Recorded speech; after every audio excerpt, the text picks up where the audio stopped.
Assalamualaikum warahmatullahi wabarakatuh. Bismillahirrahmanirrahim. Jumpa kembali di Dimensi Horor. Kali ini aku akan bercerita yang berjudul Sopir Mobil Jenazah, karya Bri Story.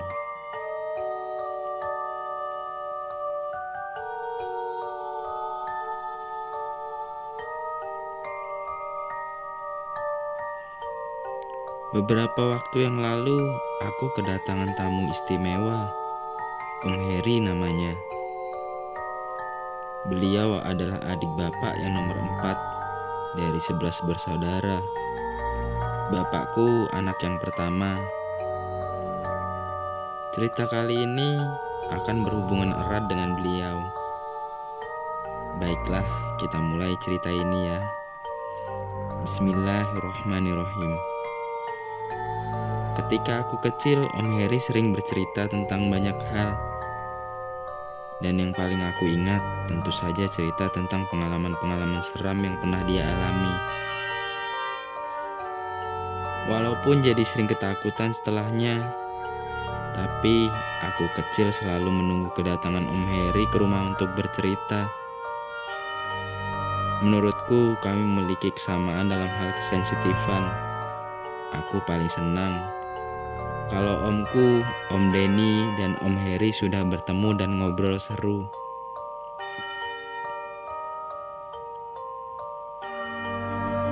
Om Heri ini adalah satu-satunya anak kakek nenek yang sukses jadi sarjana. Beliau kuliah di salah satu universitas yang ada di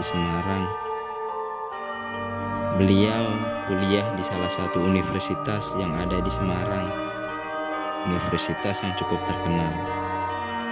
Nah, aku mau bercerita tentang pengalaman beliau ketika masih tinggal di Semarang. Jadi, Om Heri ini ketika lulus kuliah gak langsung pulang ke kampung halaman, tapi mencoba untuk mencari pekerjaan di Semarang.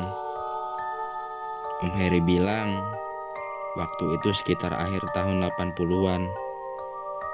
Sarjana apapun sudah susah untuk mencari pekerjaan, sehingga pekerjaan apapun akan Om Heri ambil asalkan dibayar. Sambil menunggu dapat pekerjaan yang serak di hati, akhirnya beliau memberanikan diri untuk menerima satu tawaran pekerjaan yang agak unik. Kira-kira pekerjaan apa ya? Untuk yang tahu jawabannya, jangan lupa komen di kolom komentar. Oke, kita lanjut. Pekerjaannya adalah pengemudi mobil pengantar jenazah. Aku akan bercerita pengalamannya ketika menjalani pekerjaan yang cukup unik itu. Sebenarnya waktu itu Om sempat ragu untuk memenuhi panggilan wawancara kerja itu. Surat panggilan berasal dari yayasan yang menaungi salah satu rumah sakit swasta yang cukup besar di kota Semarang. Karena tidak ingin terlalu lama menganggur, akhirnya Om membulatkan tekad untuk memenuhi undangan wawancara. Pada surat undangan tertera kalau Om ditawarkan untuk posisi sopir. Belum ada penjelasan untuk sopir apa. Gedung rumah sakitnya pun cukup besar. Yang Om tahu, rumah sakit itu sudah berdiri puluhan tahun. Dengan arsitektur bangunan lama, gedung ini terlihat sedikit menyeramkan. Ditemani seorang sahabat yang bernama Fuad, Om berjalan memasukinya. Karena ini wawancara kerja pertama setelah baru 1 bulan lulus kuliah, Om cukup tegang dan gugup waktu itu. Tapi alhamdulillah, singkat cerita wawancara berjalan lancar. Om diberi kesempatan beberapa hari untuk berpikir apakah menerima pekerjaan itu atau tidak. Sebenarnya Om yang meminta waktu karena cukup kaget ketika mendengar detail pekerjaannya. Karena ini bukan pekerjaan sebagai sopir biasa, melainkan sebagai sopir mobil pengantar jenazah. Selang beberapa hari dan dengan pertimbangan matang, akhirnya Om memutuskan untuk menerima pekerjaan itu. Hitung-hitung sambil menunggu mendapatkan pekerjaan yang serak di hati.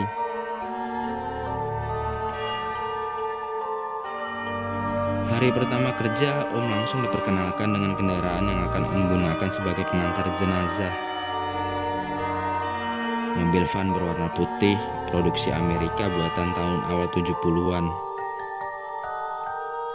Pada waktu itu pun, mobil sudah cukup tua, hampir 20 tahun umurnya, tanpa lampu sirine di atasnya.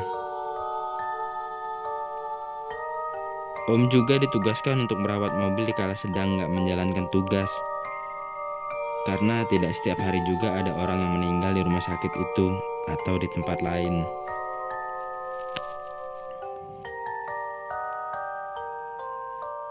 Om harus memastikan mobil dalam keadaan siap pakai pada saat dibutuhkan. Ada peristiwa aneh di mobil ini ketika awal bekerja. Pada suatu siang, Om ngantuk berat. Mungkin sebelumnya sudah terbiasa tidur siang karena pengangguran. Om pun mencoba tidur di bagian belakang mobil. Oh ya, mobil van ini pada bagian belakangnya ada tempat duduk memanjang dari depan ke belakang pada sisi kanan kirinya. Di tengah-tengah ada ruang yang disiapkan untuk keranda jenazah. Nah, di kursi panjang di belakang itulah Om terlelap. Di dalam tidur, Om bermimpi aneh. Di dalam mimpi, Om seperti tersadar, dan ternyata Om tertidur di atas keranda jenazah. Di kanan kiri duduk orang-orang yang tidak dikenal oleh Om. Mereka berwajah asing dengan raut muka yang sedih, dan ada yang menangis juga. Dalam kebingungan, Om coba menggerakkan badan untuk berdiri. Ternyata badan tidak bisa digerakkan sama sekali.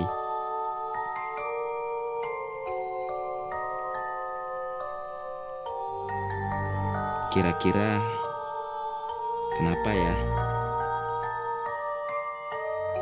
Jawabannya, karena ternyata tubuh Om terbungkus kain kafan dengan ikatan persis seperti pocong. Om panik ketakutan. Mas Heri, bangun mas. Tiba-tiba Om terbangun oleh suara Pak Slamet. Pak Slamet adalah karyawan rumah sakit itu juga. Kebetulan beliau melihat Om tidur sambil mengigau di dalam mobil jenazah. Setelah kejadian itu, Om tidak pernah lagi tidur di dalam mobil itu. Tidak berani ungkapnya. Setelahnya rata-rata sekitar 1 minggu sekali Om mengantarkan jenazah. Kadang ada yang diantar ke rumah duka, ada pula yang diantar langsung ke peristirahatan terakhir, yaitu pemakaman. Pada awalnya agak aneh dalam menjalani pekerjaan ini, tapi lama-kelamaan Om jadi terbiasa dengan suasananya. Walaupun banyak kejadian seram yang Om alami selama hampir 1 tahun menggeluti pekerjaan ini. Kali ini Om akan cerita salah satu kejadian seram yang terjadi pada sekitar 6 bulan setelah mulai bekerja. Om masih ingat, malam itu seharusnya menjemput jenazah di rumah duka yang letaknya di daerah Barusari, bagian selatan kota Semarang. Rencananya jenazah akan dimakamkan malam itu juga di kota Solo. Cukup jauh memang. Perjalanan ke Solo waktu itu memakan waktu sekitar 3 jam. Sekitar jam 8 malam Om tiba di rumah duka. Om memarkir mobil jenazah di depan rumah. Hanya terlihat beberapa orang berdiri menyambut.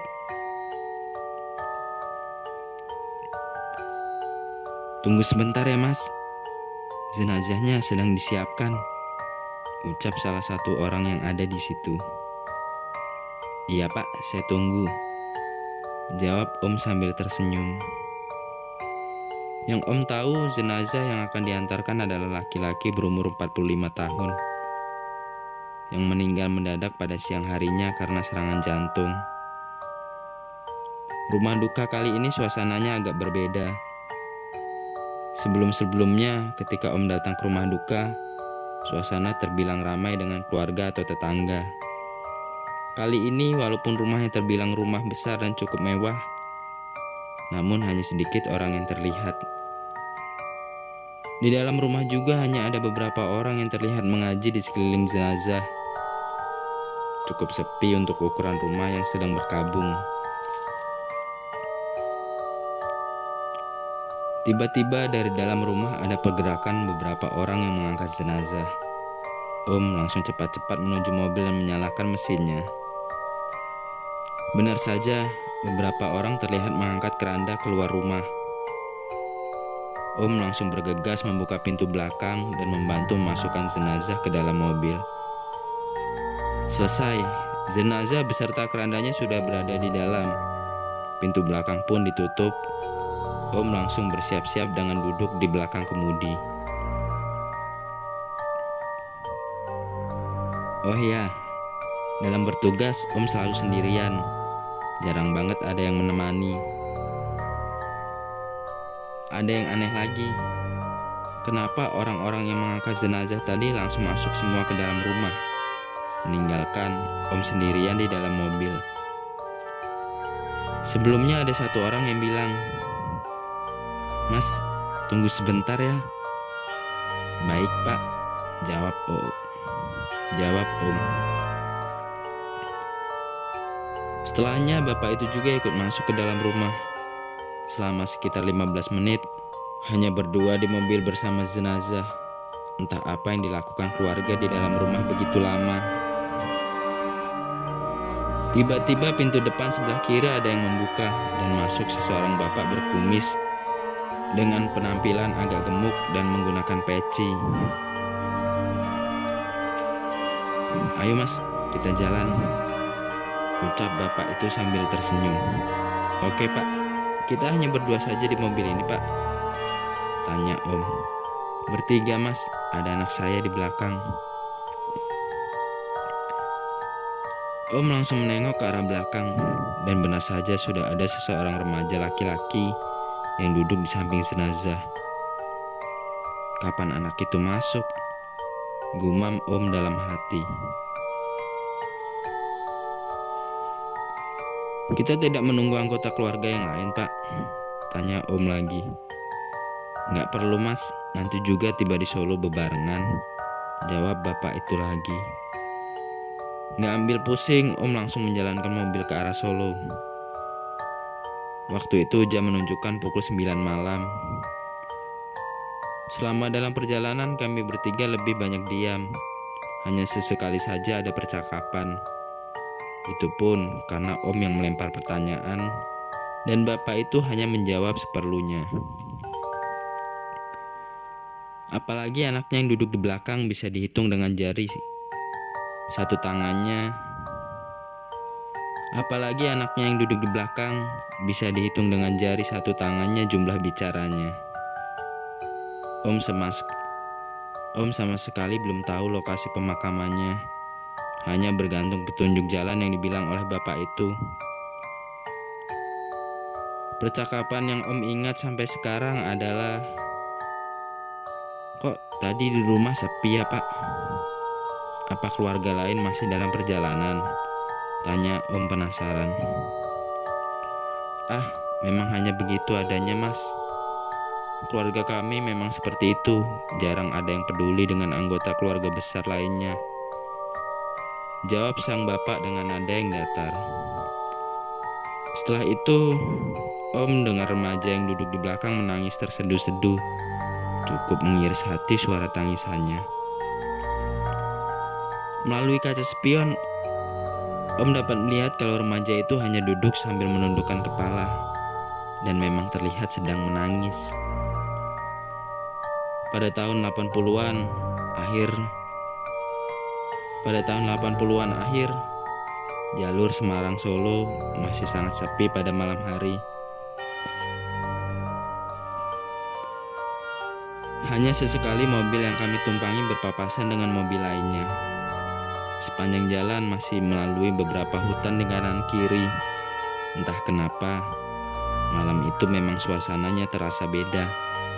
Padahal itu bukan pertama kalinya Om melaksanakan tugas. Tapi memang terasa berbeda. Singkat cerita, sekitar jam 12 malam akhirnya kami memasuki kota Solo. Dan tidak lama kemudian mobil sudah tiba di kawasan pemakaman. Om langsung parkir mobil di dalam halamannya.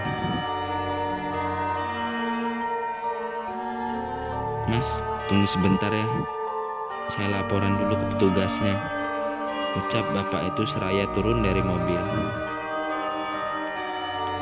"Iya pak, saya tunggu di sini ya pak," jawab Om singkat. Setelah itu cukup lama bapak itu pergi, kira-kira lebih dari 30 menit. Tiba-tiba Om teringat kalau ada remaja yang duduk di belakang bersama jenazah. Sontak Om langsung nengok ke belakang. Ternyata remaja itu sudah tidak ada, entah kapan turun dari mobil. Om tidak pernah menyadarinya. 1 jam berlalu, bapak dan remaja itu tidak kembali juga ke mobil. Om sudah mulai merinding dari situ. Mau turun mobil, tidak berani. Karena Om tidak pernah diperbolehkan meninggalkan mobil jenazah dalam kondisi apapun. Itu adalah pemakaman yang cukup besar, yang letaknya tidak terlalu jauh dari kampus Universitas 11 Maret. Dengan pepohonan rindang sekelilingnya, halaman parkir mobil berbentuk lapangan besar. Om parkir depan bangunan yang harusnya itu adalah kantor pengurus pemakaman. Tetapi anehnya bangunan itu seperti tidak ada penghuninya. Tidak ada seorang pun yang terlihat. Selain itu, lampunya pun tidak ada yang terlihat menyala. Gelap gulita. Jam 1 malam, hanya gelap yang bisa terlihat sejauh mata memandang. Tidak ada ramai-ramai orang yang sedang sibuk mempersiapkan liang kubur selayaknya ada orang yang baru meninggal. Hening, sepi, sendirian, dengan jenazah berbaring di belakang. Tiba-tiba Om dikagetkan dengan munculnya seseorang yang berdiri di samping mobil. Tepatnya berdiri di sebelah badan Om dengan sebagian tangan keluar. Karena kaca jendela mobil dibiarkan terbuka. "Oh, Bapak." Kaget saya, Pak. "Dari mana, Pak? Kok sedari tadi menghilang?" Berondongan pertanyaan Om lontarkan ketika tahu sosok itu adalah bapak yang mengantar Om ke pemakaman itu. Di belakangnya berdiri remaja yang duduk di belakang selama perjalanan tadi.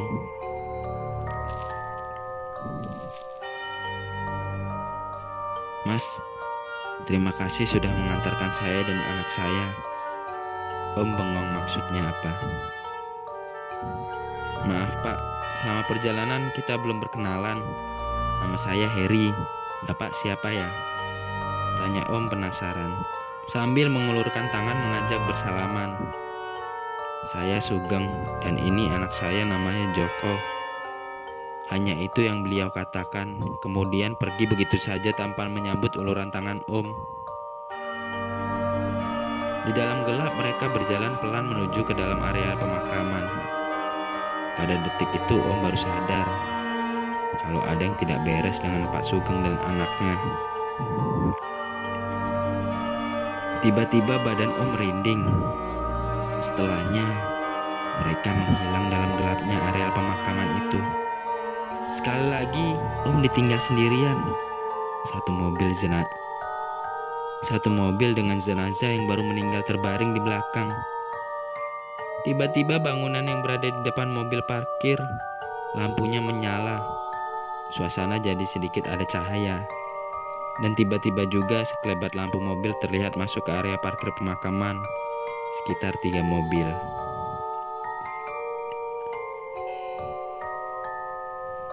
Om jadi sedikit lega, karena jadi gak sendirian lagi. karena mobil parkir sejajar mengampit mobil Om. Kemudian penumpangnya turun dan langsung menghampiri dengan wajah kebingungan. "Mas, kok tadi berangkat duluan? Kok tahu kalau almarhum akan dimakamkan di sini?" Begitulah banyak pertanyaan yang ditujukan kepada Om dari orang-orang itu. Om bingung dan menjawab seadanya saja. "Maaf Pak, tadi saya di mobil ditemani Pak Sugeng dan anaknya."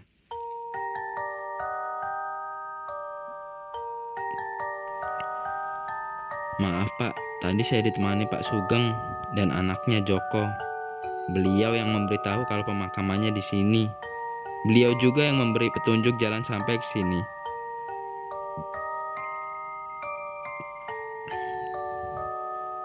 Suasana tiba-tiba hening, dan tanpa memberi penjelasan apapun, mereka langsung melaksanakan prosesi pemakaman. Membiarkan Om yang mungkin oleh mereka masih terlihat kebingungan. Ada yang aneh lagi.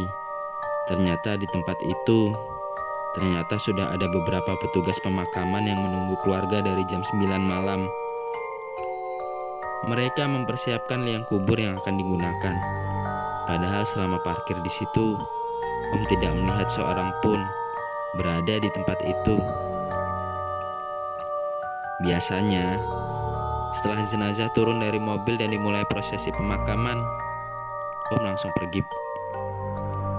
pergi dan pulang. Tapi kali itu Om penasaran dan mengikuti proses pemakaman. Betapa kagetnya Om ketika ada salah satu anggota keluarga yang membawa bingkai besar foto almarhum. Ternyata foto itu adalah Pak Sugeng. Iya, ternyata yang meninggal adalah Pak Sugeng. Jenazah yang Om antar dari Semarang ke Solo adalah Pak Sugeng. Dan yang menemani Om selama perjalanan adalah Pak Sugeng juga. Terus remaja yang ikut Pak Sugeng siapa ya?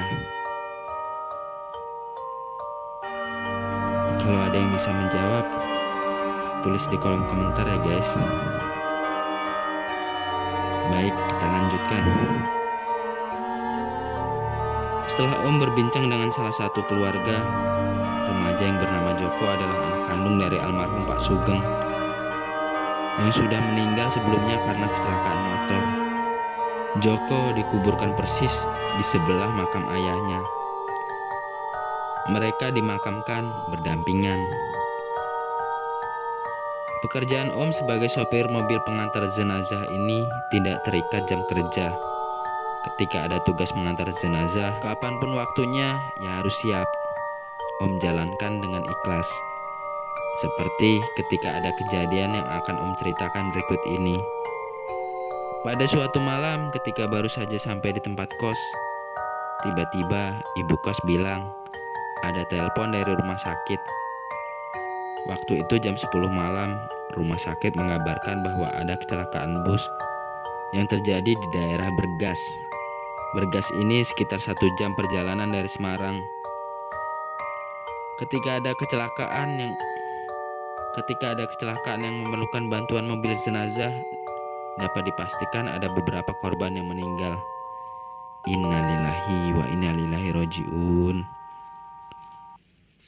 Om langsung bersiap lagi dan bergegas menuju rumah sakit yang jaraknya tidak terlalu jauh dari tempat kos di mana Om tinggal. Sampainya di rumah sakit, Om langsung berangkat ke tempat terjadinya kecelakaan. Pihak rumah sakit bilang sudah ada dokter dan perawat yang berangkat terlebih dahulu. Seperti biasa, Om jalan sendiri. Singkat cerita, sekitar 1 jam perjalanan sampailah Om di lokasi kecelakaan. Waktu sudah menunjukkan hampir jam 12 malam.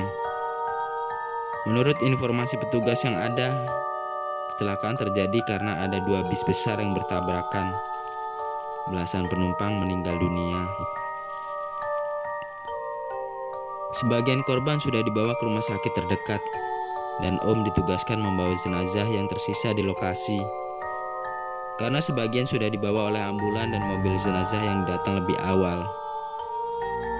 Om perhatikan masih ada beberapa jenazah di pinggir jalan yang masih tergeletak, tertutup kain. Beberapa polisi dan orang yang ada di situ langsung mengangkat 3 jenazah dan membawanya masuk ke dalam mobil. Ternyata setelah 3 jenazah itu sudah di dalam mobil, ada 1 jenazah lagi yang tertinggal. Ruang di mobil jenazah hanya memuat 3 orang. Ada seorang bapak di situ yang bilang untuk jangan menumpuk jenazah. Kasihan katanya. Om dan orang-orang lainnya dapat mengerti. Solusinya adalah 1 jenazah terakhir diletakkan di kursi depan, sebelah kursi sopir dengan posisi duduk, tapi wajahnya ditutup kain putih. Om nurut.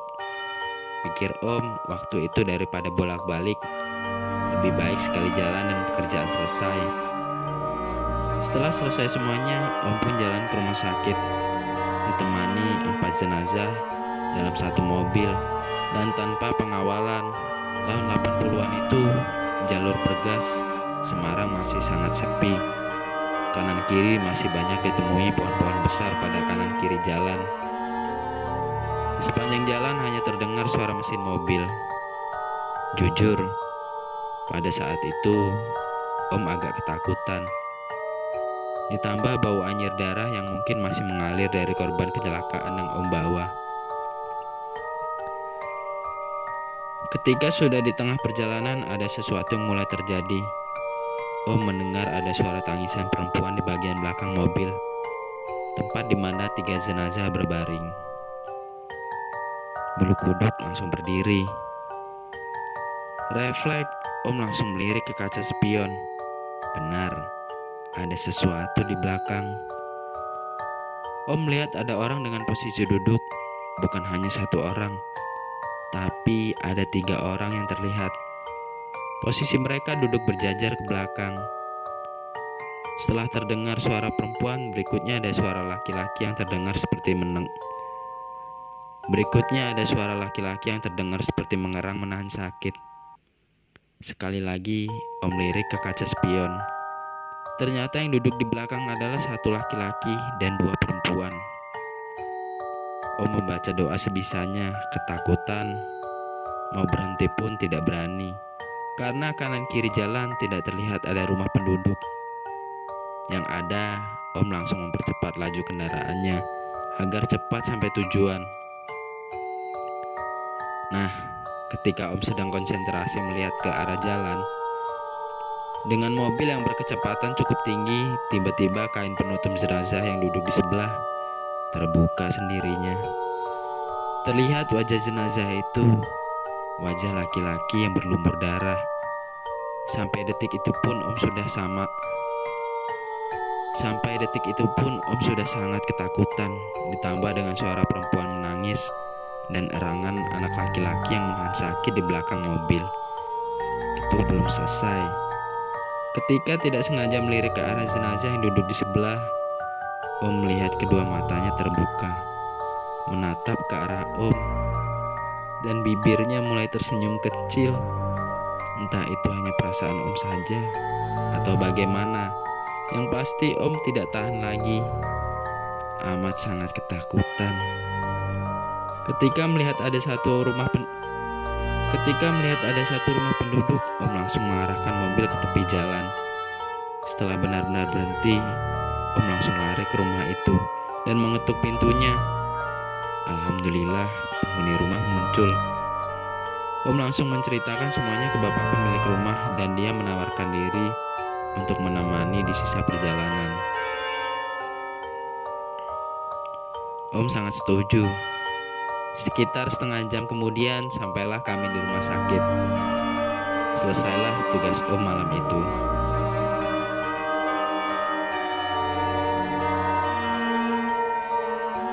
Sekian cerita tentang pengalaman Om Heri ketika selama hampir setahun jadi sopir jenazah.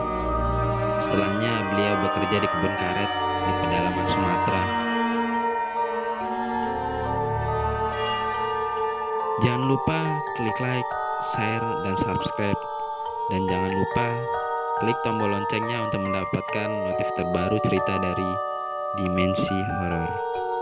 Sekian, wassalamualaikum warahmatullahi wabarakatuh.